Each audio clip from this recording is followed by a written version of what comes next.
Vamos começar agora a questão 38, que diz o seguinte: segundo Platão, as opiniões dos seres humanos sobre a realidade são quase sempre equivocadas, ilusórias e, sobretudo, passageiras, já que elas mudam de opinião de acordo com as circunstâncias. Como agem baseada em opiniões, a conduta resulta quase sempre em injustiça, desordem e insatisfação, ou seja, na imperfeição da sociedade. Em seu livro A República, ele, então, idealizou uma sociedade capaz de alcançar a perfeição, desde que seu governo coubesse exclusivamente. Na parte república, puxa uma setinha e coloca política. Esse é um texto do Platão que trata sobre sua concepção de política.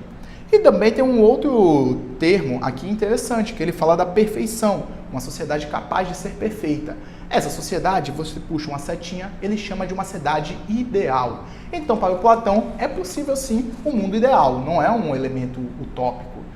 Lembra que a gente já fez a primeira questão que diz que ele é contrário ao modelo democrático, ele é um crítico à democracia, e para o Platão, a melhor forma de governo é aquela aonde os filósofos, os únicos indivíduos capazes de encontrar a verdade, de chegar ao mundo das ideias através da razão, governem. Então, vamos procurar alguma alternativa que tenha a ver com essas características para que a gente possa marcar a nossa alternativa correta. A letra A diz, aos guerreiros, porque somente eles teriam força para obrigar todos a agirem corretamente. Isso seria uma timocracia, um governo dos militares, não é um governo perfeito, não é um governo do bem comum, segundo o Platão. A letra B diz aos tiranos, porque somente eles unificariam a sociedade sob a mesma vontade. Um governo baseado na tirania, para o Platão, nunca poderia chegar à perfeição, já que ele estaria servindo aos interesses de um único indivíduo, interesses particulares. Letra C dizia aos mais ricos, porque somente eles saberiam aplicar bem os recursos. Esse seria um governo oligárquico, de um pequeno grupo que buscasse os seus próprios interesses, a manutenção do seu poder e da sua riqueza. Nesse tipo de governo, o dinheiro, a riqueza, ela está superior à razão. Também não poderia ser. Letra D diz, aos demagogos, porque somente eles convenceriam a maioria a agir de modo organizado. Demagogia é a degeneração do governo democrático. Uma democracia ela pode se transformar numa demagogia quando os indivíduos buscam mais convencer as pessoas a partir de argumentos e não buscar a verdade. Lembra que o Platão ainda debatia, ainda criticava a metodologia e ainda criticava a influência que os sofistas tinham sobre a política ateniense. Então só sobrou para a gente a letra E, que diz aos filósofos, porque somente eles disporiam de conhecimento verdadeiro e imutável. Lembra? Platão defendia, puxa uma seta e coloca na letra E, uma aristocracia dos filósofos, ou seja, um governo de poucos, mas que fossem filósofos, porque só eles são seres menos incorruptíveis, ou impossível de corrupção, melhor dizendo, porque eles estão buscando o bem comum, buscando a verdade, o encontro de uma sociedade ou de uma cidade ideal, de uma sociedade com justiça. Justiça é um tema importante e daqui a pouco a gente vai fazer uma questão que trata sobre esse conceito. Vamos à questão 39, que diz: uma verdadeira conversação de tal natureza transforma o ouvinte. Ponto. Vamos tentar entender essa primeira frase. Então acompanha comigo. Uma verdadeira conversação. Conversação, em grego, significa dialética, debate, diálogo, confronto de argumentos. De tal natureza, transforma o ouvinte, ou seja, no final do diálogo, no final do debate, esse ouvinte já não vai ser mais o mesmo que ele era antes. Então, é um processo de parto de um novo conhecimento. Ele está falando da maiêutica. Puxa uma setinha e transforma e coloca maiêutica. O contato de Sócrates paralisa e embaraça. Leva a refletir sobre si mesmo, a imprimir a atenção uma direção em comum. Os temperamentais, como Alcibiades, sabem que encontrarão junto dele todo o bem de que são capazes, mas fogem porque receiam essa influência poderosa que os leva a se censurarem. E, sobretudo, a esses jovens, muito quase crianças, que ele tenta imprimir sua orientação. O texto evidencia características do modo de vida socrático que se baseava na... Então ele está falando como Sócrates vivia. Como é que o Sócrates fazia a filosofia? Qual é o objetivo da sua vida? Então, em modo de vida, puxa uma setinha e coloca duas coisas. Primeiro você coloca filosofar e depois você coloca debate público. O Sócrates pressupunha a argumentação, o debate, o diálogo. A partir dessa explicação, você já sabe que a alternativa correta dessa questão é a letra B, sustentação do método dialético. O método de diálogo, de debate, de confronto de ideias é o modo de vida socrático. A letra A diz contemplação da tradição mítica, absolutamente nada a ver. Letra C, relativização do saber verdadeiro, isso é uma característica dos sofistas e não do Sócrates. Letra D, valorização da argumentação retórica, também é uma característica principal dos sofistas, ainda que Sócrates valorizasse e utilizasse a retórica, então aqui também poderia se encaixar, mas não necessariamente é. E letra E, investigação dos fundamentos da natureza. Essa é uma característica dos filósofos pré-socráticos, não de Sócrates. Questão 40 diz o seguinte: mas escuta, a ver se eu digo bem. O princípio que, de entrada, estabelecemos que devia observar-se em todas as circunstâncias, quando fundamos a cidade. Este princípio é, segundo me parece, ou ele ou uma das suas formas, a justiça. Em justiça, ou melhor, o conceito de justiça em Platão é um conceito um pouco diferente do que a gente tem no senso comum. A gente tende a achar que justiça no senso comum significa justiça social. Todos os indivíduos terem direito ou acesso às mesmas coisas, terem direito ou acesso às mesmas oportunidades, uma questão de equidade. Mas, aqui em Platão tem um outro contexto. Segundo Platão, nós temos características inatas que são expressas pela nossa alma. E cada alma tem uma característica, alma de prata, alma de ouro e alma de bronze. A alma de ouro é a alma com características racionais. A alma de prata é o tipo de alma onde há uma característica mais sentimental. E a alma de bronze é a alma mais inferior de todas, porque é aquela onde se deixa levar única e exclusivamente pelos seus desejos. Beleza? Então, o que significa justiça? A partir da reflexão e a partir da expressão das características de cada uma dessas almas, cada indivíduo ocupa um papel na sociedade ateniense, ou melhor, na sociedade ideal do Platão. Então, os indivíduos com alma de ouro são os filósofos, a eles cabe o governo. Os indivíduos da alma de prata são os guerreiros, a eles cabem a defesa da cidade. E os indivíduos da alma de bronze, a eles cabem a manutenção da base material da sociedade, ou seja, cumprir trabalhos. São os camponeses, em geral, aqueles que fazem o trabalho manual. Então, se cada um cumprir a sua tarefa a partir da sua alma, da sua característica inata, do conhecimento que já nasce com ele, segundo Platão, cada um desses indivíduos vão cumprir um papel para que essa sociedade seja justa e equilibrada. Então, justiça em Platão significa cada indivíduo cumprindo o seu papel social, cumprindo aquela atividade que lhe é colocada, que lhe é dada. Beleza? Então, a partir desta ideia, vamos para as alternativas, que diz: para Platão, a cidade ideal é a cidade justa, ou seja, a que respeita o princípio de igualdade natural entre todos os seres, concedendo a todos os indivíduos os mesmos direitos perante a lei. Não tem os mesmos direitos. Cada indivíduo cumpre o seu papel e cada indivíduo tem seu direito a partir do papel que cumpre.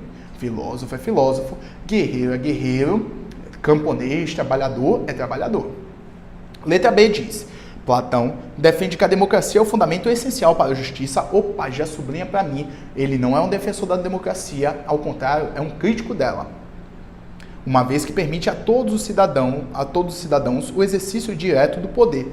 Aqui cabe uma reflexão. A democracia, ela coloca uma problemática para a gente. Veja só, a democracia pressupõe, por ser o governo do povo, de que a maioria tem sempre razão, mas nem sempre a maioria tem razão. E para o Platão, muito menos, que defende um governo de poucos, e esses poucos são os filósofos, a partir das suas características inatas. Letra C diz: na cidade ideal platônica, a justiça é o resultado natural das ações de cada indivíduo na perseguição de seus interesses pessoais. Sublinha para mim interesses pessoais. A política é para o bem comum e não para o interesse pessoal. A letra D diz: para Platão, a formação de uma cidade justa só é possível se cada cidadão executar da melhor maneira possível a sua função própria, ou seja, se cada um fizer bem aquilo que lhe compete segundo suas aptidões. É exatamente o que eu falei anteriormente, a explicação e a ideia de justiça em Platão. Pode marcar a letra D na questão 40. E a letra E diz: Platão acredita que a cidade só é justa se cada membro do organismo social tiver condições de perseguir seus ideais, exercendo funções que promovam sua ascensão econômica e social. Isso é uma questão de justiça social, não tem absolutamente nada a ver sobre a concepção de justiça em Platão. Descarta a letra E, questão, ou melhor, alternativa correta na questão 40, letra D. A questão 41 diz o seguinte: em um importante trecho da sua obra Metafísica, dá uma pausazinha aí, vamos refletir um pouco. Metafísica, na concepção moderna, significa aquilo que vai para além do físico, ou seja, elementos transcendentais, o estudo de coisas que não podem ser tocadas, não podem ser vistas. Metafísica, no contexto grego e para o Platão, ela é uma ciência que estuda o ser. Então, por exemplo, faz parte da metafísica a ontologia, que é um ramo da filosofia que estuda a formação e a transformação do ser. A metafísica, ela busca entender o ser, a sua essência, nos elementos que vão para além do físico, para além das ciências naturais. E diz o seguinte: Aristóteles se refere a Sócrates nos seguintes termos: Sócrates ocupa-se de questões éticas e não da natureza em sua totalidade, mas busca o universal no âmbito daquelas questões, tendo sido o primeiro a fixar a atenção nas definições. Esse é o texto de Metafísica de Aristóteles. E diz: com base na filosofia de Sócrates e no texto supracitado, assinale a alternativa correta. Letra A. O método utilizado por Sócrates consistia em um exercício dialético, cujo objetivo era livrar o seu interlocutor do erro e do preconceito, com prévio reconhecimento da própria ignorância, e levá-lo a formular conceitos de validade universal, definições. Está completamente correta. Um detalhe: Aristóteles ele é um cara que viu Sócrates com certo entusiasmo. Inclusive, o Aristóteles disse que o Sócrates ele é o pai de toda a ciência, ainda que o Sócrates tinha afirmado que a única coisa que ele sabia é o não saber nada. A letra B diz: Sócrates era, na verdade, um filósofo da natureza. Sublinha para mim. Falou de filosofia da natureza, falou dos filósofos que são anteriores a Sócrates, são os pré-socráticos. E continua: para ele, a investigação filosófica é a busca pelo arquê, pelo princípio supremo do cosmos. Por isso, o método socrático era idêntico aos utilizados pelos filósofos que o antecederam, os pré-socráticos. Absolutamente não. O Sócrates ele é um pensador humanista, coloca o homem no centro da problemática da filosofia. A letra C diz: o método socrático era empregado simplesmente para ridicularizar os homens, colocando-os diante da própria ignorância. Para Sócrates, conceitos universais são inatingíveis para o homem. Por isso, para ele, as definições são sempre relativas e subjetivas. Algo que confirmou com a máxima: o homem é a medida de todas as coisas. Puxa uma setinha e isso é o que pensam os sofistas. Essa frase aqui é de um sofista, é do Protágoras, não pode ser nunca atribuída a Sócrates. E a letra D diz: Sócrates desejava melhorar os seus concidadãos por meio da investigação filosófica. Até aqui está tranquilo. Vamos ver como é que chega, onde é que está o erro da alternativa. Para ele, implica não buscar o que é, mas aperfeiçoar o que parece ser. O Sócrates ele busca encontrar a verdade das coisas, sair da opinião, e não se manter na opinião melhorada, como está afirmando aqui a letra D. Por isso, diz o filósofo, o fundamento da vida moral é, em última instância, o egoísmo, ou seja, o que é o bem para o indivíduo num dado momento de sua existência. Absolutamente não. Letra D está equivocada. Vamos à questão 42, que diz o seguinte: leia o texto a seguir. Tudo isso ela me ensinava, quando sobre as questões do amor, Eros discorria, e uma vez ela me perguntou: que pensas, ó Sócrates, ser o motivo desse amor e desse desejo? A natureza mortal procura, na medida do possível, sempre ser e ficar imortal. Sublinha para mim algumas coisas aqui: amor e desejo, e essa relação que Platão faz, falando que amor significa eros, então amor é desejo. Amor é desejar algo, é a satisfação dos seus desejos. E a frase que diz: a natureza mortal procura, na medida do possível, ser sempre e ficar imortal. Então veja, existe um tipo de amor aqui, que é o amor da perpetuação. É o amor, por exemplo, que os pais têm pelos filhos. É o amor daqueles de deixar o seu legado, de ser imortal. Algo que nenhum de nós pode ser, mas segundo o Platão, todos nós queremos ser. E continua. E ela só pode assim através da geração, porque sempre deixa um outro ser novo em lugar do velho. Sublinha para mim, um outro ser novo no lugar do velho. Pois é nisso que se diz que cada espécie animal vive e é a mesma. É em virtude da imortalidade que a todo ser esse zelo e esse amor acompanham. Com base no texto e nos conhecimentos sobre amor em Platão, assinale a alternativa correta. A letra A diz: as aspirações humanas de procriação, inspiradas por Eros, restringe-se ao corpo e à busca da beleza física. Não é, ainda que Eros seja desejo, a gente associe Eros a uma conotação sexual hoje em dia. Aqui no Platão, Eros significa, na relação sexual, a contemplação, a realização do desejo de um amor, que a gente vai ver daqui a pouco, uma outra característica, mas aqui principalmente a da perpetuação da espécie, no sentido de deixar um legado da imortalidade que nenhum de nós pode alcançar. A letra B diz: Eros limita-se a provocar os instintos irrefletidos e vulgares, uma vez que atende à mera satisfação dos apetites sexuais. Absolutamente não. Eu dei um exemplo de Eros aqui, que é o desejo da perpetuação. Existe um outro Eros, que é a filosofia. A filosofia é o desejo por saber mais, o desejo pela sabedoria.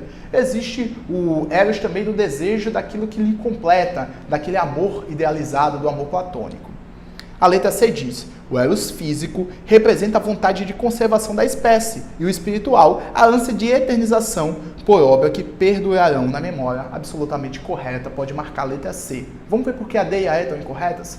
A D diz: o ser humano é idêntico e constante nas diversas fases da vida.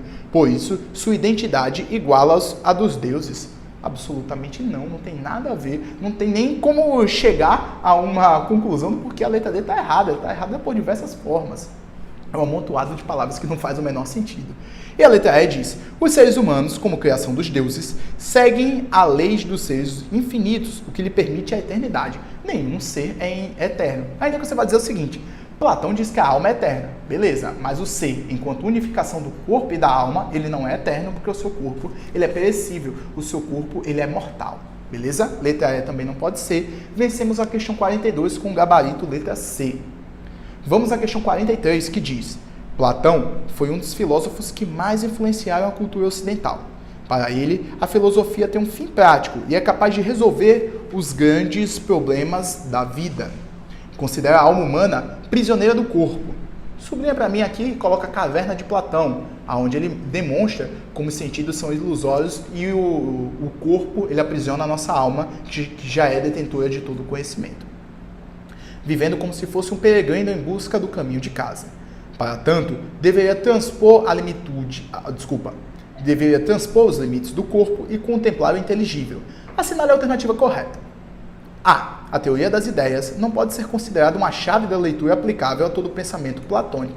A teoria das ideias é o centro do pensamento platônico. Ela é a chave de tudo, ela é a chave de entender a política, ela é a chave de entender o amor platônico, ela é a chave de entender as concepções éticas de Platão, o viver bem. Então, ela é a chave de tudo, letra A está incorreta. Letra B diz: como Sócrates, Platão desenvolveu uma ética racionalista que desconsiderava a vontade como elemento fundamental entre os motivadores da ação. Ele acreditava que o conhecimento do bem era suficiente para motivar a conduta de acordo com essa ideia, agir bem.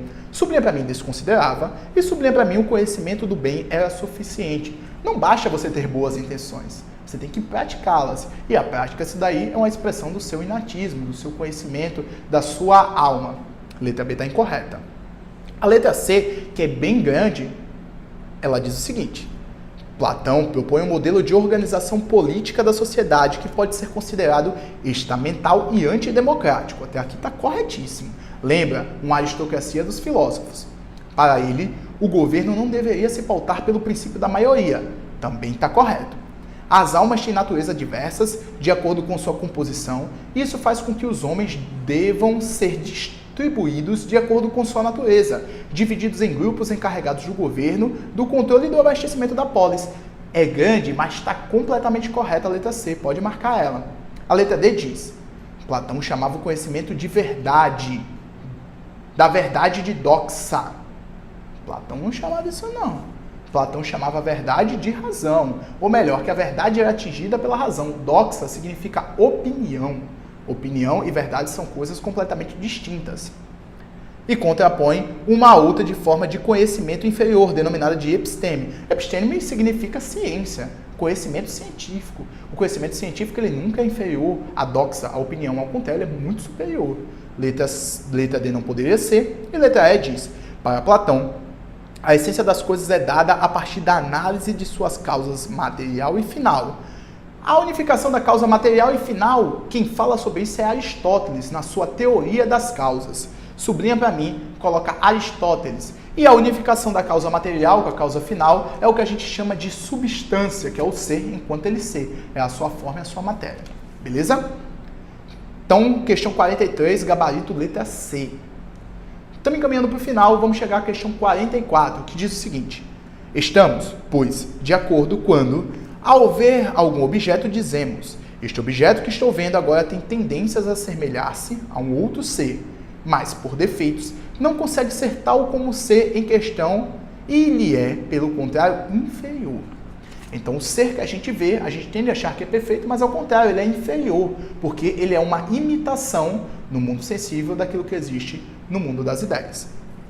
Assim, para podermos fazer esta reflexão, é necessário que antes tenhamos tido ocasião de conhecer esse ser de que se aproxima o dito objeto, ainda que imperfeitamente.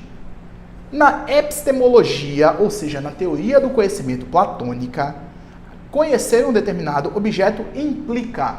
Lembra? Platão, teoria da reminiscência, conhecer é reconhecer algo que a sua alma já sabia. Vamos ver nas alternativas alguma que a gente ache parecida ou que tenha algum encaminhamento nesse sentido. A letra A diz: estabelecer semelhança entre o que é observado em momentos distintos? Absolutamente não. Letra B, comparar o objeto observado com a descrição detalhada dela. Aqui, se fosse correto para o Platão, a gente deveria pegar, sentar, um papel, uma caneta e detalhar cada objeto que a gente conhece no mundo sensível para a gente ter um conhecimento verdadeiro. Não tem absolutamente nada a ver. Letra C diz, descrever corretamente as características do objeto observado. Assim como a C também está incorreta. Então sobra para a gente letra D e letra E. 50% de chance de acertar. Vamos ver qual é que está certa. A D diz, fazer correspondência entre o objeto observado e o seu ser. Exatamente. Existe uma correspondência existente entre o ser ideal, entre o ser verdadeiro e a sua imitação. Uma relação de imitação. Todo ser que imita, imita algo que existe. Não existe uma imitação de algo que não existe. Porque se existisse uma imitação de algo que não existe, na verdade você está criando algo novo. Letra D está correta. Letra E diz, identificar outro exemplar idêntico ao observado. Absolutamente não. Não existe exemplar idêntico, existe uma imitação, uma relação de imitação entre eles. Chegamos agora à nossa última questão dessa lista, que é a questão 45, que começa assim. Quando é, pois, que a alma atinge a verdade? Temos de um lado que, quando ela deseja investigar com a ajuda do corpo qualquer questão que seja, o corpo, é claro, a engana radicalmente. Puxa uma setinha, os sentidos nos enganam. É uma questão sobre Platão. Dizes uma verdade. Não, é por conseguinte o ato de raciocinar, e não de outro modo que a alma aprende, em parte, a realidade de um ser? Sim. E é este, então, o pensamento que nos guia durante todo o tempo em que tivermos o corpo e a nossa alma estiver misturada com essa coisa má, jamais possuiremos completamente o objeto de nosso desejo. Ora, este objeto é, como dizíamos, a verdade. Com base no texto e nos conhecimentos sobre a concepção de verdade em Platão, é correto afirmar, letra A, conhecimento inteligível, compreendido como verdade, está contido nas ideias que a alma possui. Exatamente. Puxa uma setinha e coloca para mim teoria da reminiscência. É isso que explica a letra A. Está correta. Vamos ver porque as outras estão equivocadas? A B diz, a verdade reside na contemplação das sombras, refletidas pela luz exterior e projetada ao mundo sensível. É justamente o que ele critica. Isso é o mundo sensível, não o mundo das ideias. Letra C diz, a verdade consiste na fidelidade. E como Deus é o único verdadeiramente fiel, então a verdade reside em Deus. Lembra, ele vive no contexto grego, então existe um um politeísmo e não um monoteísmo. Letra C não poderia ser absolutamente nunca, porque ela estaria mostrando um elemento de anacronismo, de descontexto histórico. A letra D diz, A principal tarefa da filosofia está em aproximar o máximo possível a alma do corpo para, dessa forma, obter a verdade. Ao contrário, tem que haver um distanciamento. Você tem que reconhecer que a sua alma conhece e o seu corpo inibe esse conhecimento. Ele restringe, ele aprisiona. E a letra E que diz: a verdade encontra-se na correspondência entre o enunciado e os fatos que ele aponta no mundo sensível. Não existe enunciado algum e nem apontamento no mundo sensível. Ao contrário, o mundo sensível ele é uma imitação incorreta, é uma emulação mal feita do mundo das ideias. Gente, acabamos de responder a lista 1 do módulo 2, referente à filosofia clássica, a Sócrates, Platão e algumas questões de Aristóteles. Espero ter ajudado, espero que tenha sido bom e que vocês tenham tirado todas as dúvidas. Até uma próxima!